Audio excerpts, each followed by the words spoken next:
السلام علیکم ورحمۃ اللہ وبرکاتہ۔ امید کرتا ہوں ناظرین آپ لوگ خیریت سے ہوں گے۔ اللہ تعالیٰ آپ لوگوں کو سلامت رکھے۔ آج میں آپ لوگوں کی خدمت میں بہت پیاری حدیث لے کر حاضر ہوا ہوں، تو آپ لوگ اس حدیث کو ضرور سنیے اور ثواب کی نیت سے شیئر ضرور کریں۔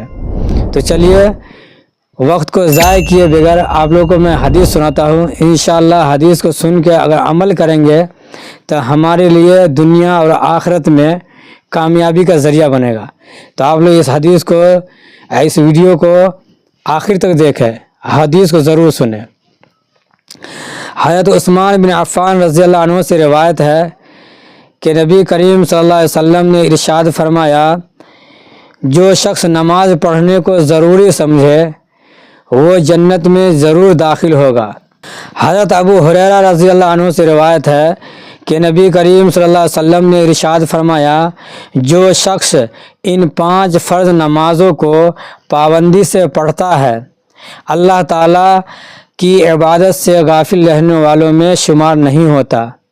جو شخص 5 نماز پابندی سے پڑھتا ہے وہ اللہ تعالیٰ کی نگرانی میں اور حفاظت میں رہتا ہے۔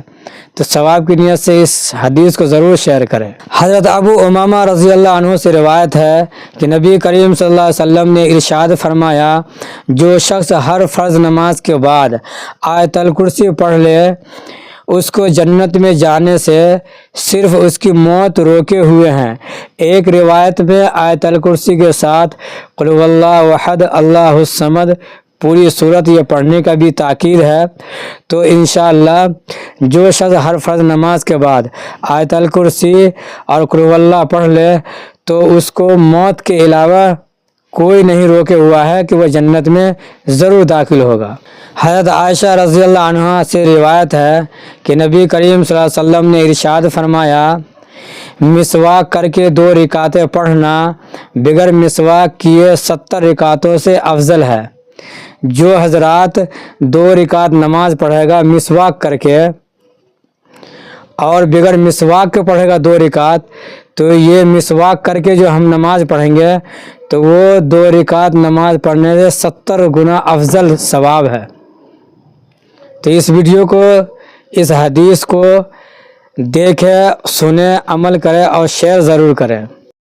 حضرت عبداللہ بن عمر رضی اللہ عنہما روایت کرتے ہیں کہ رسول اللہ صلی اللہ علیہ وسلم نے ارشاد فرمایا، جو شخص سبحان اللہ و بحمدہ پڑھتا ہے اس کے لیے جنت میں ایک کھجور کا درخت لگا دیا جاتا ہے۔ حضرت انس رضی اللہ عنہ فرماتے ہیں کہ مجھ سے رسول اللہ صلی اللہ علیہ وسلم نے ارشاد فرمایا، جب تم اپنے گھر میں داخل ہو تو گھر والوں کو سلام کرو، اور تمہارے لیے اور تمہارے گھر والوں کے لیے برکت کا سبب ہوگا۔ تو جب بھی آپ گھر کے اندر داخل ہو تو گھر والوں کو سلام کریں تاکہ آپ کے سلام کی وجہ سے گھر کے اندر خیر و برکت کا نزول ہو، تو اس کا سبب ہوگا۔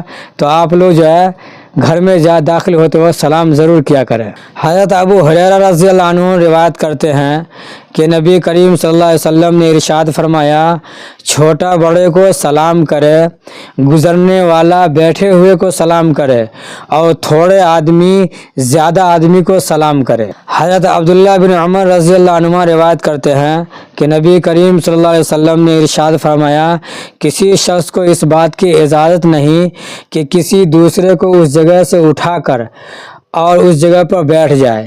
یہ اللہ کے نبی حضور پاک صلی اللہ علیہ وسلم نے منع فرمایا ہے کہ کوئی شخص اگر پہلے سے وہاں بیٹھا ہے تو کسی کو یہ اجازت نہیں ہے کہ وہ اس کو اٹھا کر کے وہاں بیٹھ جائے۔ حضرت ابو ہریرہ رضی اللہ عنہ سے روایت ہے کہ نبی کریم صلی اللہ علیہ وسلم نے ارشاد فرمایا، جو شخص اپنی جگہ سے کسی ضرورت سے اٹھا اور پھر واپس آ گیا تو اس جگہ بیٹھنے کا وہی شخص حقدار ہے جو پہلے سے بیٹھا تھا۔ اللہ کے نبی حضور پاک صلی اللہ علیہ وسلم یہ فرما رہے ہیں کہ جو شخص پہلے بیٹھا تھا کسی جگہ پہ اور وہ شخص کسی ضرورت کی وجہ سے اٹھ گیا وہ اور پھر واپس آ گیا تو وہی شخص وہاں بیٹھنے کا حقدار ہے۔ حضرت ابو امامہ رضی اللہ عنہ سے روایت ہے کہ رسول اللہ صلی اللہ علیہ وسلم سے دریافت کیا گیا، یا رسول اللہ کون سے وقت کی دعا زیادہ قبول ہوتی ہے؟ ارشاد فرمایا رات کے آخری حصے میں اور فرض نماز کے بعد حضرت ابو امیمہ رضی اللہ عنہ دریافت کرتے ہیں اللہ کے نبی سے کہ اللہ کے نبی دعا کس وقت زیادہ قبول ہوتی ہے؟ کہ اللہ کے نبی حضور پاک صلی اللہ علیہ وسلم کیا فرما رہے ہیں کہ فرض نماز کے بعد یا رات کے آخری حصہ یعنی کہ تہجد کے نماز میں۔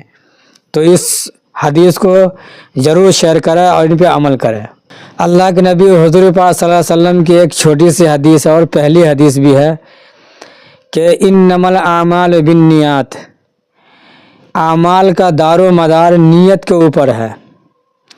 ہم چاہے حج کر لیں یا عمرہ کر لیں یا 5 وقت کی نماز پڑھ لیں یا ماں باپ کی خدمت کر لیں، اگر ہماری نیت صحیح نہیں ہے تو ہمارے لیے کوئی عبادت قبول نہیں ہے، نجات کا ذریعہ نہیں بنے گا۔ تو سب سے پہلے ہم اور آپ مل کر کے نیت کو صحیح کریں۔ اللہ تعالی ہمیں بھی اور آپ کو بھی ان حدیث پہ عمل کرنے کی توفیق عطا فرمائے۔ جب نیت ہماری صحیح ہوگی تو انشاءاللہ چاہے چھوٹا عمل ہو یا بڑا عمل ہو انشاءاللہ اللہ کے یہاں قبول ہوگی ہے۔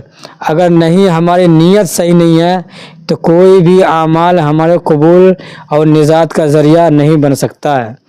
تو اللہ تبارک و تعالیٰ سے دعا ہے کہ اللہ تعالیٰ ہمیں بھی اور آپ لوگوں کو بھی ان حدیث پہ عمل کرنے کی توفیق عطا فرمائے، اور نیکسٹ ویڈیو کا انتظار کریں۔ ویڈیو پسند آ جائے تو ہمارے چینل MR اسلامی بات کو سبسکرائب کر دیں اور ویڈیو کو شیئر ضرور کریں۔